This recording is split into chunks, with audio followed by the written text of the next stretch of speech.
Bonjour, j'aimerais vous montrer aujourd'hui un peu comment se présentent les microcontrôleurs. Certes, vous avez déjà l'habitude de l'Arduino avec son microcontrôleur, du Launchpad sur lequel se trouve aussi un socle avec un microcontrôleur, mais vous avez probablement compris que les microcontrôleurs correspondent à des produits qui s'étendent sur une gamme extrêmement large. Vous avez de tout petits microcontrôleurs qui ont 8 pattes seulement, peut-être même 6 pattes seulement. Vous avez aussi des microcontrôleurs qui ont beaucoup plus de pattes. Au niveau de la taille des mémoires, celle-ci peut varier d'une manière absolument considérable. Vous avez des petits processeurs qui ont tout juste 1 kg de mémoire flash, donc de mémoire de programme. Aujourd'hui, on trouve également sur le marché des microcontrôleurs qui ont jusqu'à 4 mégaoctets de mémoire flash, ce qui est considérable. De la même manière, pour la mémoire vive, vous trouvez des processeurs qui n'ont presque pas de mémoire, quelques dizaines ou quelques centaines d'octets de mémoire vive, et on trouve également sur le marché aujourd'hui des microcontrôleurs qui ont 512 kg de mémoire sur le circuit intégré, ce qui est considérable. Alors regardons un petit peu de plus près comment se présentent ces microcontrôleurs. Sur ce Launchpad, vous constatez qu'il y a un microcontrôleur qui a 20 pattes et son boîtier est ce qu'on appelle un boîtier dual inline. Voilà le circuit intégré comme il se présente. À noter que cette technologie de boîtier existe depuis extrêmement longtemps. Les premiers circuits intégrés étaient déjà fabriqués avec cette technologie, mais aujourd'hui, ça n'est plus la manière la plus habituelle de présenter un circuit intégré. Si vous prenez par exemple ici un Arduino, vous voyez que le microcontrôleur se présente sous forme d'un circuit beaucoup plus petit. Il a toutefois davantage de pattes, elles sont beaucoup plus serrées. On appelle ça des circuits montés en surface. En anglais, ça s'appelle Surface Mounted Devices, SMD. Et cette notation, parfois s'entend aussi en français, composants montés en surface, CMS. Mais souvenez-vous de cette expression SMD, donc des composants montés en surface. Voilà ici une autre carte qui a un processeur un petit peu plus puissant, un processeur ARM. Vous voyez que c'est aussi un composant qui est monté en surface, avec évidemment beaucoup plus de pattes.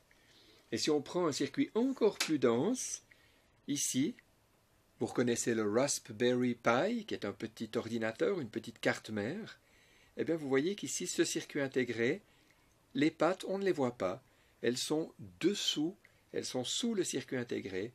On appelle ça des ball grids, des grilles de petites boules qui sont soudées sous le circuit intégré. C'est évidemment des technologies qui sont assez inaccessibles pour les amateurs. Même s'il fallait souder un circuit de ce type-là, ça n'est pas tout à fait facile si on n'a pas un outillage bien adapté. Et les amateurs souvent évitent ce type de technologie.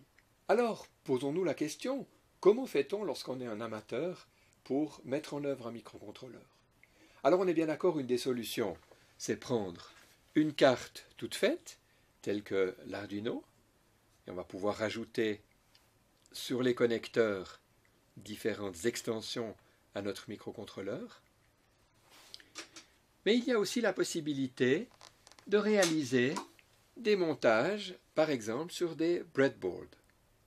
Voilà ici un montage qui utilise un microcontrôleur MSP430 avec donc une plaque d'expérimentation qu'on appelle aussi breadboard. Vous savez probablement que ces plaques présentent des groupes de 5 trous qui sont connectés ensemble.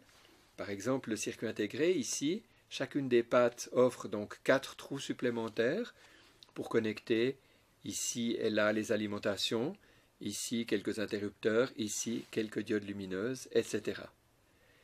C'est évidemment très pratique parce qu'il n'y a pas besoin de fer à souder, il n'y a pas besoin de connaissances particulières. C'est par contre relativement difficile de faire des jolis montages avec des fils coudés bien propres. Souvent on utilise également des fils de ce type-là, mais on a souvent alors comme résultat un câblage qui devient un petit peu un plat de spaghetti. mais c'est très pratique pour ajouter quelques connexions sur un montage qu'on aurait déjà utilisé. Vous savez certainement que les montages professionnels sont réalisés sur des circuits imprimés. Voilà ici une carte mère d'ordinateur. Vous voyez ces nuées de petits composants montés en surface. On comprend bien évidemment que cette technologie n'est pas à la portée des amateurs. Mais il existe malgré tout des techniques qui sont adaptées à faire des montages définitifs, soudés, proprement réalisés, sans faire des circuits imprimés. En particulier, je propose cette technique qui est basée sur des circuits qu'on appelle Veroboard. Vous voyez ici que cette plaque est constituée de bandes de cuivre et de trous sur lesquels on va pouvoir insérer les composants. Voilà comment se présente ce petit montage. On voit un microcontrôleur, on voit d'autres composants. Les connexions qui sont faites par dessous apparaissent simplement sous forme de traits sur le petit papier qu'on a mis pour faciliter le montage. Ces traits correspondent aux pistes qui sont dessous.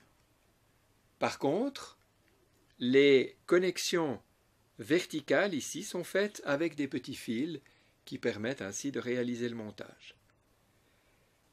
J'aimerais vous encourager à réaliser des montages avec cette technologie. Elle est tout à fait facile, vous n'avez besoin que d'un fer à souder, d'une pince coupante. Ces plaques, elles se trouvent très facilement dans le commerce, même dans les grandes villes africaines. Et donc, c'est une technique qui est à la fois peu coûteuse et vraiment accessible à tous. Bien évidemment, il ne faut pas improviser. Je vous encourage vivement à dessiner votre circuit avec un logiciel de conception de circuit imprimé. J'utilise souvent un logiciel qui s'appelle TCI 4. C'est un logiciel extrêmement simple qui a été réalisé par un professeur français pour dessiner des petits circuits imprimés. Si vous voulez le faire de manière un peu plus professionnelle, vous pouvez utiliser un logiciel open source qui s'appelle KiCad, qui est disponible sur les plateformes telles que Windows, Unix, etc.